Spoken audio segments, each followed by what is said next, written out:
शिक्षण आणि त्या अनुषंगाने ज्ञान समाजाच्या शेवटच्या माणसापर्यंत पोहोचवण्याच्या दृष्टिकोनातून कर्मवीर अण्णांनी एक मिशन म्हणून काम केले, असे प्रतिपादन रयत शिक्षण संस्थेचे अध्यक्ष खासदार शरद पवार यांनी वावंजे येथे केले। रयत शिक्षण संस्थेच्या वावंजे येथील श्री छत्रपती शिवाजी विद्यालय आणि कैलासवासी Gotiram Patil commerce science junior college आणि Laxman Arjun Patil pre primary English स्कूलच्या नवीन इमारतीचे उद्घाटन रयत शिक्षण संस्थेचे अध्यक्ष शरद पवार यांच्या हस्ते शुक्रवारी करण्यात आले। त्यावेळी ते बोलत होते। या सोहळ्याला प्रमुख मान्यवर म्हणून रयत शिक्षण संस्थेचे चेअरमन चंद्रकांत दळवी, संस्थेचे संघटक डॉक्टर अनिल पाटील, थोर देणगीदार आणि मॅनेजिंग काउन्सिलचे सदस्य लोकनेते रामशेठ ठाकूर, सचिव विकास देशमुख, ND पाटील यांचे चिरंजीव प्रशांत पाटील, माजी आमदार बाळाराम पाटील, जनरल बॉडी सदस्य महेंद्र घरत, उद्योजक JM म्हात्रे, जनरल बॉडी सदस्य YT देशमुख, माजी सचिव आणि प्राचार्य Ganesh Thakur, Vitthal Shivankar, school committee chairman GR Patil, Pankaj Patil, DB Patil, MD Patil, Vasudev Chormerkar, Sachin Patil यांच्यासह पदाधिकारी आणि ग्रामस्थ उपस्थित होते। शरद पवार यांनी पुढे बोलताना सांगितले की महाराष्ट्राच्या कानाकोपऱ्यात शिक्षण पोहोचवण्यासाठी कर्मवीर अण्णांनी शिक्षण संस्था उभी केली आणि लक्षवेधी विद्यार्थी हे जीवनाच्या विविध क्षेत्रामध्ये शिक्षण घेऊन अतिशय मोलाची कामगिरी करत आहेत। एकेकाळी रायगड जिल्हा शेतीचा म्हणून ओळखला जायचा, पण आता रायगडचा चेहरा बदलला आहे। या ठिकाणी आंतरराष्ट्रीय विमानतळ, अनेक कारखाने उभे राहत आहेत। त्या अनुषंगाने हजारो उद्योग निर्माण होत आहेत। त्यानुसार स्थानिक माणसाला संधी मिळणे गरजेचे आहे, असेही त्यांनी नमूद केले। रामशेठ ठाकूर मी आमच्या सरकारला सांगू इच्छितो की सर्वच लोक याच्यात शिकले आहेत, त्या सगळ्यांना घेऊन आपण बसूया। ज्यांचं नुकसान होते ते कसं भरून काढता येईल याचा विचार करूया। यासाठी राज्य आणि केंद्र सरकारमध्ये धोरणात्मक काय बदल करण्याची आवश्यकता आहे याचा विचार करूया। आणि तुम्हाला खात्री देतो की सरकार कोणाचे असो, की दिल्लीला असो किंवा महाराष्ट्रात असो, या सगळ्या क्षेत्रात रायगडमध्ये ठाण्यामध्ये जे बदल होणार आहे त्याची नोंद घेऊन तिथला सामान्य माणूस हा त्याचा जबाबदार होईल याची काळजी घ्यायची आवश्यकता जी आहे ती आपण एकत्र बसून त्याची काळजी घेऊ आणि लोकांना न्याय देऊ, एवढंच त्या ठिकाणी सांगतो।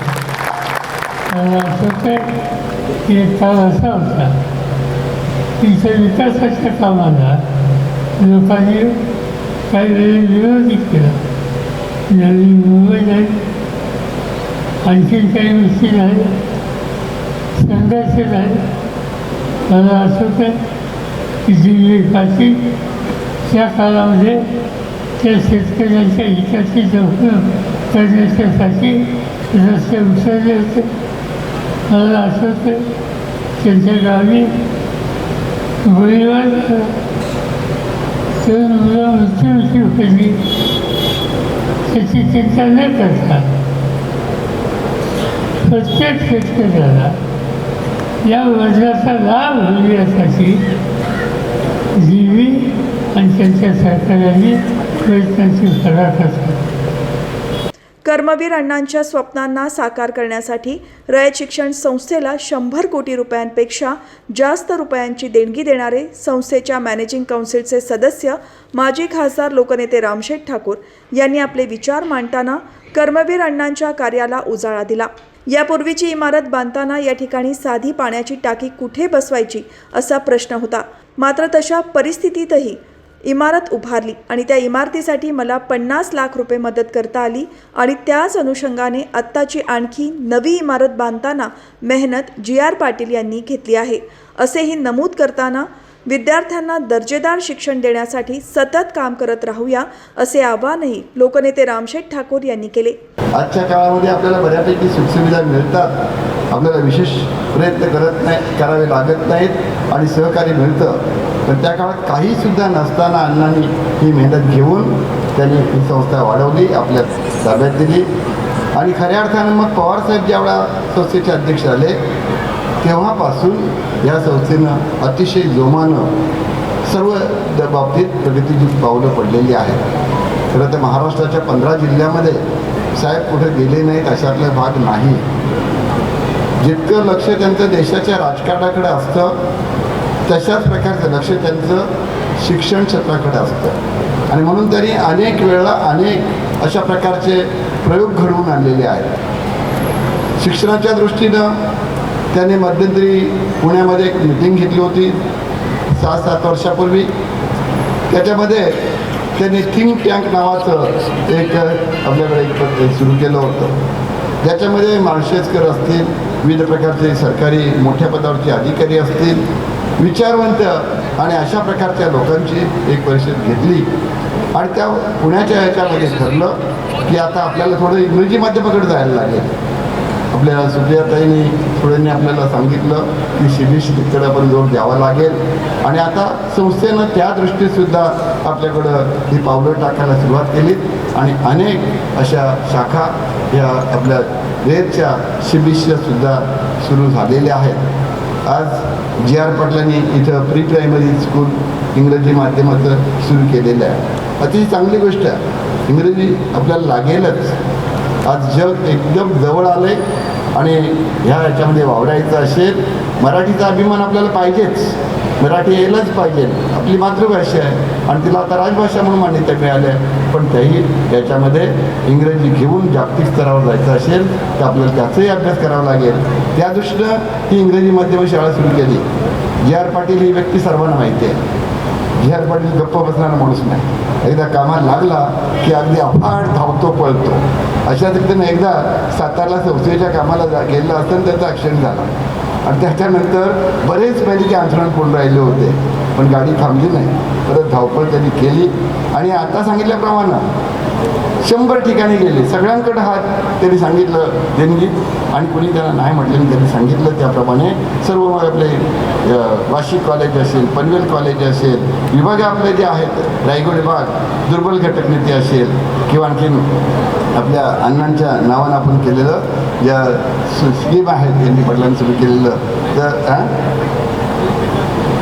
तर त्यापर्यंत त्या सर्व याच्यामधून आपल्याला त्यांनी याच्यात दिलेलं आहे. पण त्यांचं ध्येय एकच की माझ्या भागामधल्या विद्यार्थ्यांना चांगलं शिक्षण मिळालं पाहिजे. GR पाटलांची ही धडपड इथं दिसते आहे. मला त्यांनी अगदी जवळजवळ 2004-05 पासून मला त्यांनी सांगितलं आहे. सुरुवातीला त्यावेळेला फक्त 30 शाळा होती. पाण्याची टाकीसुद्धा त्यावेळेला आणणं जरा अवघड होतं. सिंटेक्सची टाकी म्हणजे कुठली? सिंटेक्सची. तिथून आम्ही सुरुवात केली. नंतर दरवाजे खिडके खालचे लादी करत करत मग ही बिल्डिंग बांधायला घेतली आणि त्यावेळेला मला थोडासा हातभार लावता आला. 50 लाखाची देणगी देता आली आणि आता GR पाटलांनी ही तशाच प्रकारची दुसरी बिल्डिंग तयार केली.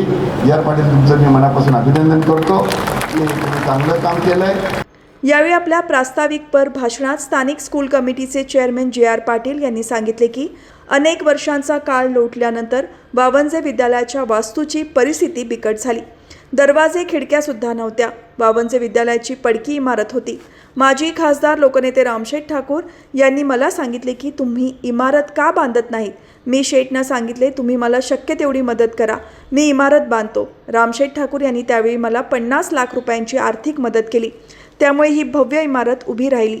त्यामुळे खऱ्या अर्थाने वावंजे हायस्कूलला पुनर्जीवित करण्याचे काम माजी खासदार रामशेठ ठाकूर यांनी केले असल्याचेही GR पाटील यांनी सांगितले. तसेच खासदार असतानाही त्यांनी खासदार निधी दिल्याची आठवणही पाटील यांनी काढली. खरं म्हणजे हायस्कूलला पुनर्जीवन करण्याचं काम माजी खासदार रामशेठ ठाकूर साहेब यांनी 2010 साली केलं. या ठिकाणी वावंजे ही पडकी इमारत होती. शनी शिंगणापूरची उपमा त्यावेळी माझ्या हायस्कूलला दिलं जायचं. दरवाजे नव्हते, खिडके नव्हते. रामशेठने सांगितलं पाटीलसाहेब तुम्ही जिल्ह्याचं काम करताय, तुम्ही ही हायस्कूल इमारत का बांधत नाही?